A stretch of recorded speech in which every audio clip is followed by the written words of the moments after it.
Tondano yang terjadi pada 1808 sampai 1809 adalah perang yang melibatkan orang Minahasa di Sulawesi Utara dan pemerintahan kolonial Belanda pada permulaan abad ke-19. Perang pada permulaan abad 19 ini terjadi akibat dari implementasi politik pemerintah kolonial Hindia Belanda oleh para pejabatnya di Minahasa, terutama upaya mobilisasi pemuda untuk dilatih menjadi tentara. Perang Tondano I. Perang Tondano I terjadi pada masa kekuasaan VOC. Pada saat datangnya bangsa barat, orang-orang Spanyol sudah sampai di Tondano, Minahasa, Sulawesi Utara. Orang Spanyol di samping berdagang juga menyebarkan agama Kristen dengan tokohnya Franciscus Caverius. Ternate Simon Cos mendapatkan kepercayaan dari Batavia untuk membebaskan Minahasa dari pengaruh Spanyol. Pada waktu itu VOC berhasil menanamkan pengaruh di Ternate. Bahkan Gubernur Ternate Simon Cos mendapatkan kepercayaan dari Batavia untuk membebaskan Minahasa dari pengaruh Spanyol. Perang Tondano II. Perang Tondano II terjadi ketika memasuki abad ke-19, yakni pada masa kolonial Belanda. Perang ini dilatar belakangi oleh kebijakan Gubernur Jenderal Daendels. Atas perintah Daendels, memulai Kapten Herting, Residen Monado Prediger segera mengumpulkan para hukum atau pemimpin walak atau daerah setingkat distrik. Dari Minahasa ditarget untuk mengumpulkan pasukan sejumlah 2.000 orang yang akan dikirim ke Jawa. Ternyata orang-orang Minahasa tidak setuju dengan program Daendels untuk merekrut pemuda-pemuda Minahasa sebagai pasukan kolonial. Kemudian para hukum bertekad untuk mengadakan perlawanan terhadap kolonial Belanda. Mereka memusatkan aktivitas perjuangannya di Tondano, Minahasa. Dalam suasana Gubernur Prediger untuk menyerang pertahanan orang-orang Minahasa di Tondano, Binawanua, dengan cara membendung sungai Pemberan dan membentuk dua pasukan tangguh. Tanggal 23 Oktober 1808 Belanda berhasil menyerang orang-orang Minahasa. Tanggal 24 Oktober 1808 Belanda menguasai Tondano dan mengendorkan serangan, tetapi kemudian orang-orang Tondano muncul dengan melakukan serangan. Perang Tondano II berlangsung lama sampai Agustus 1809. Dalam suasana kepenatan, banyak kelompok pejuang kemudian memihak Belanda. Namun dengan kekuatan yang ada, para pejuang Tondano terus memberikan perlawanan. Akhirnya tanggal 4 sampai 5 Agustus 1809, benteng pertahanan Moraya hancur bersama para pejuang. Mereka memilih mati daripada menyerah. Tokoh perang Tondano: 1. Tewu, 2. Sarapung, 3. Lengkeng, 4. Lomingkowas Matulandi. Semua berasal dari Tondano, Binawanua. 4. Lumingkowas Matulandi. 5. Lantokomasi Kepala Wala. 6. Ukung Mamahit dari Wala Remboken. Akhir Perang Tondano. Kisah Perang Tondano yang berakhir pada awal abad ke-19 yang sangat berkuasanya VOC di bawah pimpinan Gubernur Jenderal Daendels telah mengundang perhatian yang cukup besar karena perlawanan rakyat Minahasa di Sulawesi Utara terhadap penjajahan Belanda tidak bertanggung-tanggung. Mereka berperang sampai tetes darah, penghabisan di benteng Moraya bersama para pemimpinnya terdiri dari Manto, Tewu, Matulan, Mamahit, Korengkeng, Lumingkowas, Sarapung, Sebelang, Kepel, serta lain-lainnya yang kisahnya tidak kalah dengan pahlawan nasional seperti Patimura, Hasanuddin Diponegoro, dan Imam Bonjol.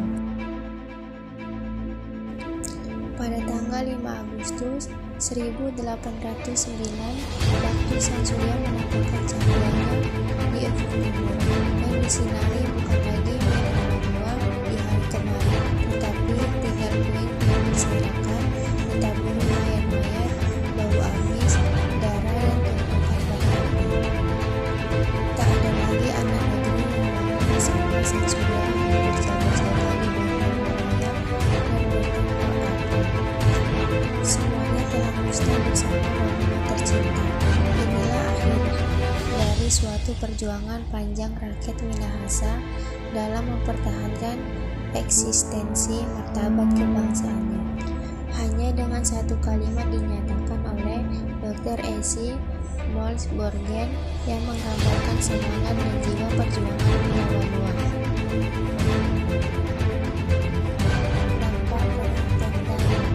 jatuhnya korban dari kedua belah pihak. 2. Kerugian materi maupun non-materi dari kedua belah pihak. 3. Jatuhnya daerah Tondano ke tangan Belanda. 4. Penderitaan rakyat yang semakin memburuk. 5. Terpengaruhnya orang-orang Minahasa atau pejabat pribumi oleh Belanda. Proses perlawanan Aceh terhadap Portugis. Pada tahun 1523 melancarkan serangan di bawah pimpinan Henry Gues dan diteruskan oleh De Souza pada tahun berikutnya. Namun perlawanan yang dilakukan selalu menemui kegagalan. Maka untuk melemahkan Aceh, Portugis melancarkan serangan dengan mengganggu kapal-kapal dagang Aceh. Selain mengganggu perdagangan rakyat Aceh, Portugis juga ingin merampas kedaulatan Aceh. Hal itu membuat rakyat Aceh marah dan akhirnya melakukan perlawanan. Usaha-usaha Aceh dan Israel untuk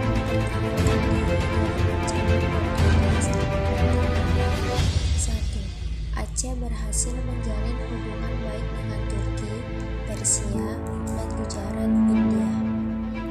2. Aceh memperoleh bantuan berupa kapal, prajurit, dan makanan dari beberapa pedagang muslim di Jawa.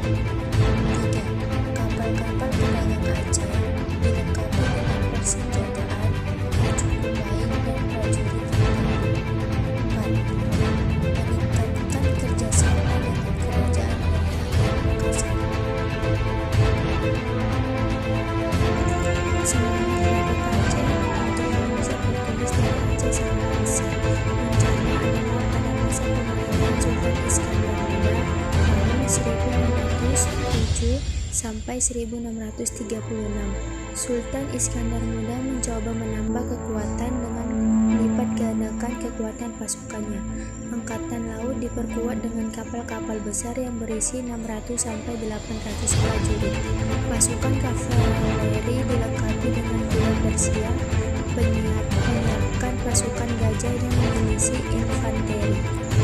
Perlawanan terus dilakukan, permusuhan antara Aceh dan Portugis berlangsung terus tetapi sama-sama tidak berhasil mengalahkan, sampai akhirnya Malaka jatuh ke tangan VOC tahun 1641.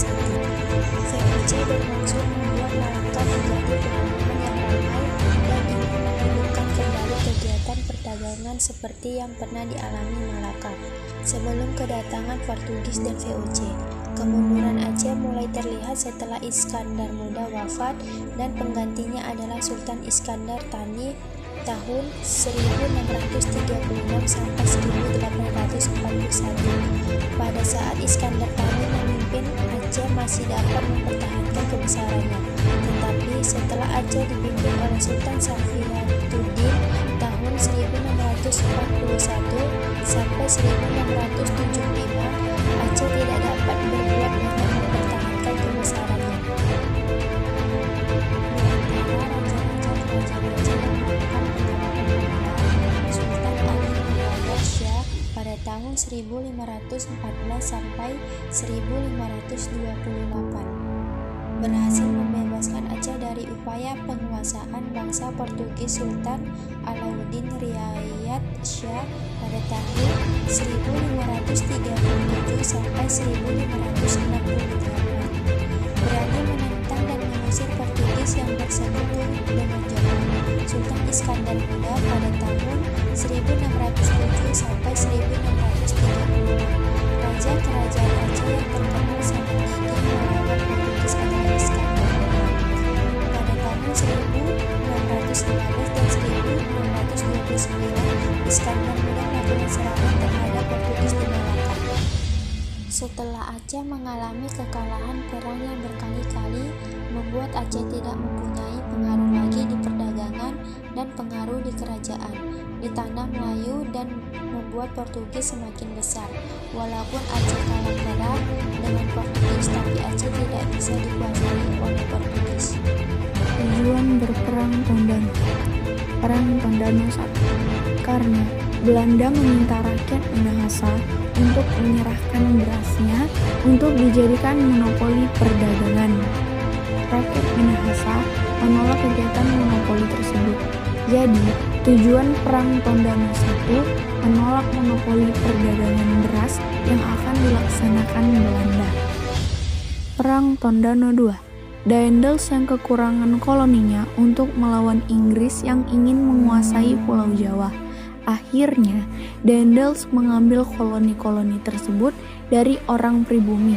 Tetapi, orang Minahasa tidak ingin menyerahkan pemuda-pemudanya untuk dijadikan koloni Belanda. Jadi, tujuan Perang Tondano II ini menolak diajaknya orang pribumi atau Minahasa untuk dijadikan koloni Belanda.